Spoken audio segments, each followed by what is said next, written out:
అంతే అడ్జస్ట్ అవటమే. జరగండి, సైడ్ జరగండి. ఒక్క నిమిషం సార్.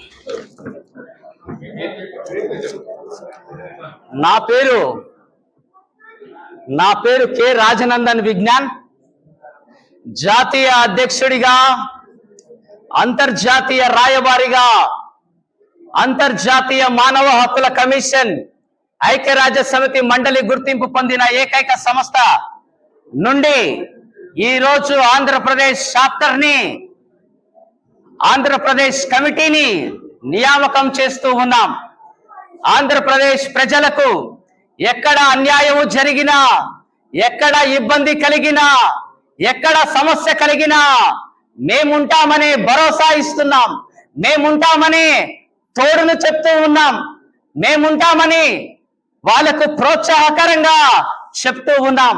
మానవ హక్కులకు భంగం కలిగితే సహించేది లేదు. కులము, మతము, జాతి అతీతంగా బడుగు బలహీన వర్గాలను లేవనెత్తడానికి మేము సిద్ధపడుతూ ప్రతి ఆంధ్రప్రదేశ్ రాష్ట్రాన్ని ఒక గొప్ప రాష్ట్రముగా, ఒక సంతోషకరమైన సస్యశ్యామలమైనటువంటి రాష్ట్రముగా తీర్చిదిద్దాలని కోరుకుంటున్నాం. నలిగిపోతున్న, నశించిపోతున్న ప్రతి బిడ్డని ఆదరించాలని, ఓదార్చాలని, ఆ యొక్క వారికి సమాధానము దయచేసి వారి పట్ల, వారి అభ్యున్నతికి పోరాడతామని ఆ యొక్క ఆంధ్రప్రదేశ్ కమిటీ తరఫున, అలాగే జాతీయ కమిటీ తరఫున మేము చెప్తూ ఉన్నాం. Thank you one and all.